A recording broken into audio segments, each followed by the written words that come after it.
वो से dengue malaria से कंपेयर कर रहे हैं, सही है? सर देखो, जहाँ तक एक व्यक्ति की बात है, ठीक है, वो अगर किसी चीज़ से किसी चीज़ का कंपैरिजन कर रहा है, जैसे आपने बोला धर्म का कंपैरिजन वो डेंगू या मलेरिया से कर रहे हैं, इससे मुझे नहीं लगता ये इतना बड़ा विवाद है कि हमें एक्चुअली इस चीज़ को ऐसे कवर करना चाहिए। क्यों? बिकॉज इससे सामने वाले का व्यक्तित्व ही पता चल रहा है कि उसकी सोच कहाँ तक जाती है किसी चीज़ को लेकर। तो फ़र्क नहीं पड़ता कोई मलेरिया से कंपेयर करे, डेंगू से कंपेयर करे या किसी भी चीज़ से कंपेयर करे। जिस चीज़ की जो जो एक छवि है हम सबके दिलों में बसती है, या हम सब जिसको धर्म को जिस तरीके से पहचानते हैं, वो बदल नहीं सकता किसी के डेंगू मलेरिया बोलने से। और इससे उस इंसान के बारे में ही पता चल रहा है, ना कि धर्म के बारे में पता चल रहा है। तो इस कंपैरिजन करने का तो कोई मुद्दा बनता ही नहीं है मेरे हिसाब से। इंडिया अलायंस का नाम सुना है? इंडिया गठबंधन जो अभी बना है, अच्छा, 2024 के लेकर रणनीति तैयार की जा रही है, लेकिन उस पे जो डीएमके के नेता है, डीएमके के नेता कौन है? उदयनिधि स्टालिन, वो तो स्पोर्ट मिनिस्टर भी हैं, पानी फेर दिया ऐसा बोला जा रहा है। और बीजेपी इसे बॉल की तरह कैच लपक ली है। फायदा राजनीतिक के रूप में तो नहीं किया जा रहा है ये, कि राजनीतिक जहाँ जैसे एक पक्ष हो गया विपक्ष हो गया, फायदे गुड़ों में बांट कर अपना फायदा करें। सर देखो, क्या किसी भी चुनाव को लड़ने के लिए भी हमारे पास कुछ मुद्दे होने चाहिए जिस पे हमारी इम्प्लीमेंटेशन होनी आपने चाहिए। मुद्दे की बात करी, कौन से मुद्दे होने चाहिए आप जैसे लोग? अगर मैं एक यूथ हूँ, मेरे हिसाब से जो मुद्दे होने चाहिए वो ये होने चाहिए कि हमारे को मोर ओवर लोगों को जॉब्स प्रोवाइड करनी चाहिए। लोगों को आज के टाइम में जॉब से ज़्यादा लोग करंट बिजनेसेस में social media marketing, digital marketing, ऐसे कॉन्सेप्ट्स में ज़्यादा इंटरेस्टेड है। बिकॉज लोगों को ये चीज़ समझ आ चुकी है, किसी के लिए 9 to 5 करके वो 15-20 हज़ार रुपये कमा रहे हैं, वहीं वो अगर उनके पास अपने खुद के एक्सपेंसेस होंगे तो वो अच्छा ग्रो कर सकते हैं। ठीक है, कर कौन रहा है ये जॉब की बातें और रोजगार की बातें, बेरोजगारी की बातें, महंगाई के लेकर कर कौन रहा है? मैंने जितना देखा भी है अपने आसपास या कैंपेनिंग्स में भी देखा है, ऑब्वियसली मैं ये नहीं कहूँगी बीजेपी ऐसी बातें कर रही है, नहीं कर रही है, but still we don't have any other opposition face this strong कि वहाँ पर बीजेपी के अलावा आई कांट थिंक कि बीजेपी के अलावा वहाँ पे हम राहुल गांधी को खड़ा कर सकते हैं या अरविंद केजरीवाल जी को खड़ा कर सकते हैं। नहीं, क्यों? बिकॉज हमने उनका काम देखा है। ठीक है, आपने बोला अभी बीजेपी का काम नहीं देखा है। 9 साल में कितना विकास हुआ हम आपसे पूछ रहे हैं, फिर हम बात दोनों को कर रहे हैं। 9 साल में कितना विकास हुआ, किस चीज़ को देख रहा है? एम्प्लॉयमेंट को देखा जाए तो धीरे धीरे नीचे आ रहा है, खुदरा मुद्रा देखा जाए तो वो भी नीचे आ रहा है, हर एक ग्लोबल हंगर इंडेक्स को देखा जाए तो वो भी आया, प्रेस ब्रीटम सब कुछ नीचे आ रहा है। ठीक है, हाँ, आपने ये सारी चीज़ें बोली, बट अब मैं अपना मानना बता रही हूँ। मुझे नहीं पता कि और लोग किस नज़रिए से या क्या देखते हैं। मेरा मानना ये है कि अभी जो समिट हुई G20, वो एक बहुत बड़ा कदम था भारत को पूरे विश्व में एक बहुत प्रसिद्ध मतलब स्टेट पे लेके आने के लिए। ओके ओके, एक मिनट, आपके नॉलेज के लिए मैं बता दूं, G20 से पहले G7 हुआ करता था। अब G20 नहीं G21 हो गया है, क्योंकि एक अफ्रीकी देश भी इन्वॉल्व हुआ चुका है। आपने बोला कि अपने भारत में इसके दर्जते की बहुत बड़ी कदम हो गए, ये तो हर देश में दर्जता होती रहती है, इसमें कौन सी कदम वाली बात है? अब तो ब्राजील में भी चला गया है। कदम वाली बात इसलिए है बिकॉज अगर हम यहाँ पे इंडिया की बात कर रहे हैं और इंडिया को कंपेयर कर रहे हैं, तो इंडिया ने मोर ओवर जितनी ग्रोथ दिखाई है उस हिसाब से वो उनके लिए एक अचीवमेंट ही है कि वो इस लेवल तक पहुँचे हैं।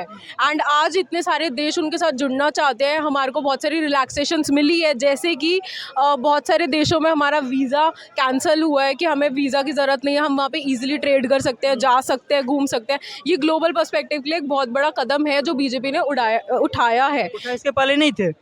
इससे पहले भी उन्होंने कुछ चीज़ें की होंगी जिसपे शायद मैं इतना अवेयर नहीं हूँ, बट मेरे को जो ये कदम लगा बहुत अच्छा लगा, तो मैं इस पे सपोर्ट में हूँ। अच्छा, मतलब आप एक बात बताया, आपने इतना कुछ बता दिया। अभी आपने कूटनीति की बात करी, तो कूटनीति पे आपको बता दूं, भारत और इस टाइम कनाडा के बीच विवाद चल रहा है, आपको पता होगा कि नहीं? विवाद चल रहा है, अमेरिका तो कनाडा का साथ दे रहा है।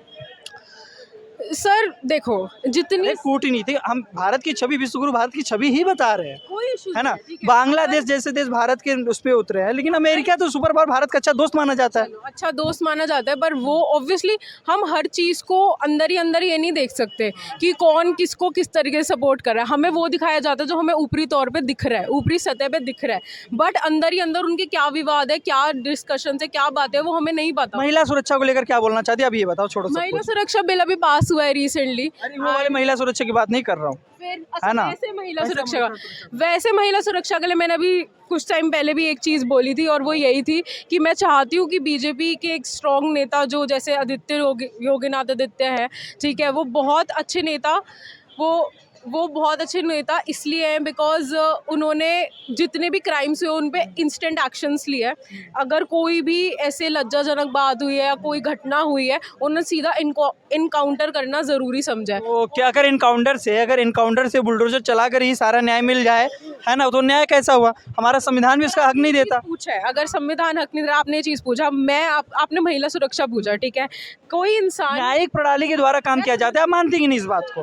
देश संविधान से चलता है, तानाशाही से नहीं चलता। बिल्कुल मानती हूँ, बट उन्होंने तानाशाही नहीं किया। अगर किसी इंसान ने कुछ गलत किया, जैसे कि किसी की हत्या करनी, किसी का रेप करना, गुंडागर्दी करना या ऐसा राज बनाना, उस इंसान के लिए भी अगर सालों साल 10 साल से कोर्ट कचहरियों में बातें ही हो रही है, डिस्कशन ही हो रही है, यही जाना जा रहा है कि कौन सी उस पर धारा लगे, कब उन पे जस्टिस मिले, तो वो किसी मरने वाले के लिए बहुत ज़्यादा अपराधजनक बात है, बहुत ज़्यादा इंसल्टिंग चीज़ है। सही बोल रहे हैं। सही बोल रहे हैं। उसी टाइम तो एक बात बताओ, हाथरस कांड का अभी तक क्यों नहीं हुआ? कंप्लीट करने दो, और उसी टाइम पे अगर उनका इनकाउंटर हो जाए तो वो लोगों के अंदर एक दहशत पैदा करेगा कि कोई ऐसा कांड करने से पहले 10 बार सोचेगा।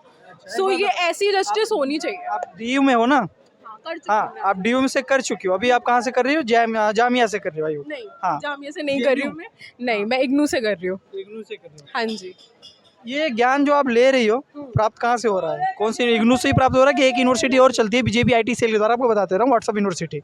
कहीं ऐसा तो नहीं व्हाट्सएप यूनिवर्सिटी जा रहा है? अगर आपने ये सारी चीज़ इनकाउंटर की बात करी तो आपको तो खुशी दुबई का भी बात उठाना चाहिए था, हाथरस का भी बात उठाना चाहिए था। बहुत सारी बात है, इनकाउंटर कर दिया क्या? हर चीज़ का विवाद उठना चाहिए, बट आपने मुझसे पूछा महिला सुरक्षा। मैं एक महिला होने के नाते मैं ये चाहती हूँ कि अगर किसी के अगेंस्ट कुछ हुआ, किसी लड़की का रेप हुआ, मान लो, ठीक है, मैं ये नहीं कह रही लड़कों के साथ गलत नहीं होता, बहुत सारे केसेस लड़कों के अगेंस्ट भी होते हैं, एंड कार्रवाई होने के साथ इंस्टेंट एक्शन लेना मेरा मुद्दा है। मेरा मुद्दा ये नहीं है कि आपको पता चला इसके साथ गलत हुआ, अच्छा इस पे सस्पेक्ट है, मान लो किसी XYZ पे सस्पेक्ट है कि इसने किया होगा, तो सीधा उड़ा दो। मैंने ये नहीं बोला, मैंने ये बोला इंस्टेंट डिसीजंस होने चाहिए जो योगी सरकार लेती है। मैंने ये चीज़ बोली है, जो हमें वहाँ पे दिख रहा है। अगर वहाँ पे किसी ने गुंडागर्दी की है, गुंडा राज किया है, सीधा उसको खत्म कर दिया गया है। उससे लोग के अंदर एक डर कहीं ना कहीं पैदा हुआ होगा। 2-4 एग्जाम्पल नहीं करना चाहिए। 2-4 एग्जाम्पल। मुझे एग्जैक्ट नेम्स नहीं याद, बट मैं ये जानती हूँ कि जैसे बहुत सारे उनकी फैमिलीज पे बुलडोजर चला दिए गए थे, ठीक है। बहुत सारे ऐसे इनकाउंटर्स हुए जिन्होंने कुछ गलत किया तो उनको डायरेक्ट इनकाउंटर में मारा गया। गाड़ी पलट दिया था, विकास दुबे हो गया, अतीक अहमद हो गया, इसके जैसा बहुत है। हाँ, मुख्तार अंसारी को जेल में डाल दिया, और कितना मुद्दा सुनाओ।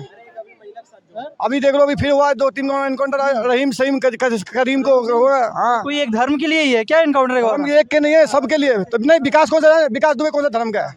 विकास दुबे कौन सा धर्म का है? नहीं तो आप बताना कौन सा धर्म का है? हिंदू धर्म के हो तो फिर तो आप धर्म क्यों लाए इस बीच में? धर्म वाली बात नहीं। अगर आप जो गलत करेंगे किसी भी समुदाय को हो, किसी भी चीज को हो, उसके साथ बिल्कुल उसको वही करना चाहिए जो वो होता है, जो दोबारा उनको अंदर में डर होना चाहिए, दोबारा किसी के साथ ऐसा गलत व्यवहार नहीं करना चाहिए। आप किसी बहन बेटी को अगर छेड़ोगे तो योगी ने बोला तीसरे चौराहे पे यमराज आपको इंतजार करता रहेगा। समझ गए ना? ये योगी की नीति, समझ गए? यहाँ ये आप पहले वाला नहीं है, जो बच्चे है गलती होता है, पहले वाला सरकार नहीं है, बच्चे वाला गलती होने वाला बात नहीं है। वाला सरकार कैसा रहा है पहले बताओ। अतीक अहमद के ऊपर, अतीक अहमद के लिए 10 बार कोर्ट ने केस को टाल दिया था सुनने से। आज वो देख लो कहाँ से कहाँ पहुंचा। जो मुख्तार अंसारी 1992 में घटना किया था, जो वो चेक किया था, संरक्षण कौन दिया था? वैसे सरकार दिया था, वहाँ के समाजवादी पार्टी समाजवादी पार्टी दिया था। बहुजन समाजवादी पार्टी सरकार दिया था। 2007 नहीं दिया था उसके। 2007 में मायावती सरकार आया था, क्या बोला था हम कार्रवाई करेंगे। 2012 में क्यों नहीं कार्रवाई किए? मतलब आप मानते हो ना सभी सरकारें ने मिलकर संरक्षण दिया? तो भाई पालते ही है भाई, उनको सांसद बनाया, MLA बनाया, सब बनाया। किसने बनाया? नेता ही बनाते हैं, नेता ही बनाते, हाँ। नेता ही पालते हैं, नेता ही पालते, नेता ही पिलाते। बाबा ने सही कर दिया ना भाई, कौन सा गलती कर रहा है? जो यूपी के नाम लेने से हम शर्माते थे ना, कहीं बाहर जाते थे, आज यूपी के नाम गर्व से लेते हैं। भाई मैं यूपी से हूँ, यूपी से समझ गए? ये बाबा के राज में होता है भाई साहब। ये जो लंगोटी ये डाल रखे हो भगवान, ये गर्व से यही भगवा रंग है। भगवा है? हाँ जी, अच्छा, बिल्कुल। मतलब भगवा पे सब कुछ। और क्या? हाँ? बिल्कुल, भगवा क्या है? वैसे हम धर्मनिरपेक्ष तेज बोल रहे हैं, धर्म मुझे लगता नहीं मुझे, है ना। जैसे ताऊ ने बोला, तो यहाँ पर देखा आपने तमाम लोगों से बातचीत, जहाँ पे महिला सुरक्षा को लेकर हमने बात की और तमाम चीज़ों को लेकर बात की। आप देखते रहिएगा।